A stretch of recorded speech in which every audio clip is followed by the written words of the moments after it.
Hello everyone, this is Peter Bom again for Australian Motorcycle News, and today again we're speaking about the first day what happened in Argentina in the MotoGP race. Second MotoGP race of the year. Today was the first day, the Friday, always a very important day. I know most of the points are on Sunday, but Friday is a lot is happening and it says a lot about who is where. But I want to start with explaining you guys a little bit about the track that this race is held on this weekend, because it's a bit of a special track. And you can see that from different things, and especially in the top 10. We have a top 10 on Friday that's already within half a second. That means it's quite a special track. It's not a very short track, 4.8 kilometers is pretty normal. The thing you want to see on television that are quite spectacular and are also at the same time difficult for the riders. So remember this when you watch the race. Start finish, turn 1, turn 2, pretty normal, turn 3 and turn 4. But for me it's just one long turn. The exit of turn 4, which leads to the long back straight, there is a huge bump in here. So just at the same moment where the riders switch the lever, drop the rear of the right bike to have the perfect acceleration, there is a huge bump. Some of the bikes get a lot of out of shape, which is spectacular, but it also costs lap time, costs speed over the straight. The next place that is quite spectacular is turn 11 on the exit. It's a super hard left-hand drive. They have to let it slip out all the way to the outside and then try to come back in time. On the exit of turn 11, pretty fast fourth gear, another couple of bumps that are huge, and sometimes you see the bikes getting pretty out of shape there. It's also, this is the type of corner where in qualifying they use the rear tire a lot. But if you do that in the race, you don't make it till the finish with the same tire. But that's for Saturday night. Today was quite spectacular. What happened today in the Friday? You know what happens on Friday, especially in Argentina, the track is pretty green as they call it. So the grip level is pretty low because there is not a lot of activities normally on the track. They did their best, they cleaned the track and so on. Friday morning initially, this morning Marc Marquez didn't even bother going out. He said, let the other guys go out and clean the track for me. I think after 10 minutes he went out. What happened is that the track, because it's, as they call it, green, there's not a lot of good rubber on the racing line. It has very little grip in the beginning, and then every minute, every couple of laps, the grip gets a little bit better, a little bit better, a little bit better. That's why we see a huge change in lap time from Friday morning first session to the end of the Friday. The list of today, because Friday morning is a free session, and Friday afternoon is already, you have to be in the top 10 to be immediately in Q2. When you're not in Q2, you're in the jungle, because that means you're in Q1 and only 2 people can go to Q2 and so on and so on. That's a nightmare. You need to be straight in Q2. So at the end of the Friday, you have to be in the top 10. So the 1 hour session on the end of this afternoon, the last 20 minutes were fully dedicated for what I call already qualifying. It's maybe you can call it pre-qualifying. So what happened today in the qualifying session is that the whole thing went upside down. A couple of riders like Rins and Quartararo, Acosta even were not so good during the normal lap times, but when the pre-qualifying started, they suddenly found a lot of extra lap time. So none of that matters for Marc Marquez. Every lap Marc was on the track, he was fast or he was super fast. He tried a soft tire, he tried a hard tire. Whatever he did, he was fast.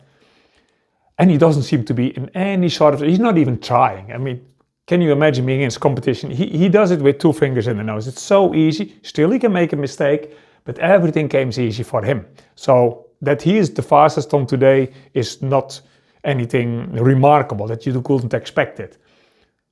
Remarkable is how difficult Pecco Bagnaya's Friday was. Now, he doesn't like this track. He doesn't have a great record here.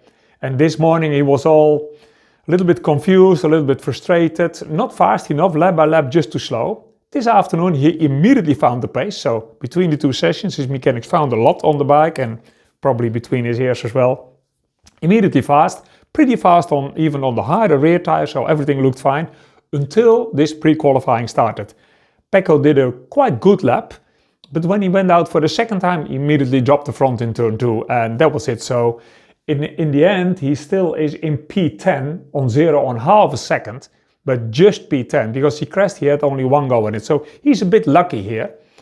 Or you can say he did a really good first stint and was fast enough there. I would like to check all the names and give you my comments about the top 10. My comment about Marc Marquez is everything was easy and he's a lot faster than everybody else on every tire, on Friday at least.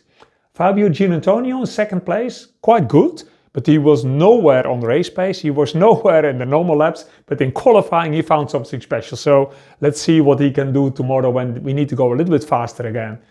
Alex Marquez, just like his brother, never a problem. Everything comes easy. Of course, he's 2/10 slower than Mark. Everybody's 2/10 slower than Mark in the end.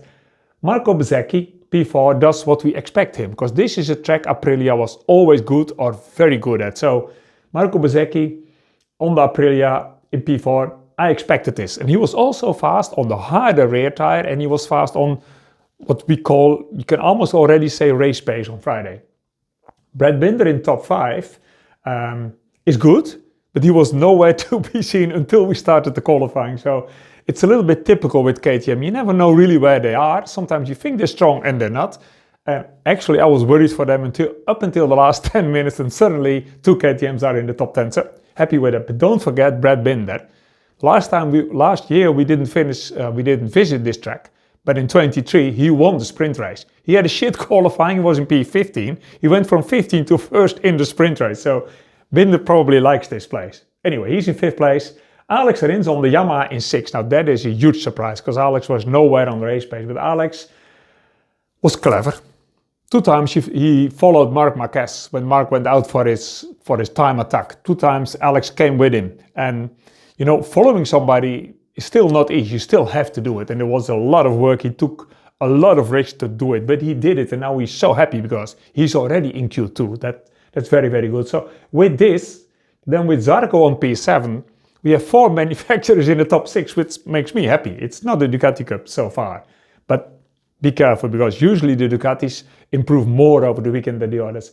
Zarco was all day this morning, this afternoon fast, on every tire, on every lap. So he shows that he's quite a clever rider. He likes this track. He was very, very fast here already in the rain in 2023. But also he shows that Honda is making good steps forwards. Fabio Quartararo in P8, behind Rins. That does happen a lot. But Fabio had some troubles. Beginning of this afternoon session, the bike stopped. No oil, no Conrads interfering. I don't think it was an engine, but the bike stopped and he had to push the bike for quite a long time through the grass until he was back. It looked like an endurance race, so he lost a lot of time, and finally he went out in qualifying in his 2nd run. He was on the limit in the lap time, and he was thinking, I'm just clever, just like Rins. I follow Pecco Bagnaia, but Pecco dropped it to turn 2, and then Fabio was alone, and he did it alone. If you can do that lap time alone, that's pretty strong. So the Yamahas are there. Pedro Costa, 2nd KTM in the top 10, quite good as well on P9. So nothing to say except he had a silly crash after the session was black flagged, was stopped. So I think he braked a little bit too hard with the front tire, with the cold tire on the dirty. Anyway, he lost it, but he's okay.